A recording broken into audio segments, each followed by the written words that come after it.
咁唔得。點忍要忍住唔笑係好閪難。喺澳門，我開咗間日本餐廳，至今已經營業咗10個年頭。我嘅目標係將佢經營到1000年，千年殺。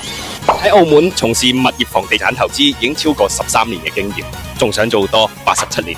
喺澳門，我已經做專注養生調理燉湯成幾個月㗎啦。我哋目標係做夠個100年。喺澳門，我係一位擁有20年減齡短髮經驗嘅髮型師，亦都係佢哋3個嘅專屬髮型師。我要幫佢哋剪頭髮，剪到100歲。佢係我紅褲仔出身嘅老友，佢係成日帶我逃課嘅同學仔。佢係我日日返工都會打招呼嘅對象。喺澳門呢個70萬人口嘅城市入面，你朋友嘅朋友有80%機會都係我嘅朋友。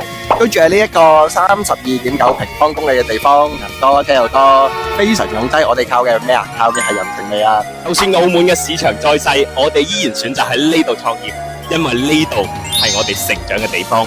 人生大事不過係衣食住行，我哋都唔例外。我哋拍視頻唔係因為我哋想做網紅，只不過係喺呢個咁差嘅大環境底下，我哋想更加多人認識到我哋呢班好努力創業嘅澳門堅持奮鬥嘅追夢人。如果咁啱你有需要，我哋一直喺度，而且絕對可靠。如果你哋都碌到呢條視頻，可唔可以幫我哋俾個心心，點個讚呢？多謝。不要走哦，還有花絮。我做晒反應噶咯不過衣食住行，跟住就我哋都不過例外。得啊，嚟啦。收留幾陰功。嗱，你如果 OK。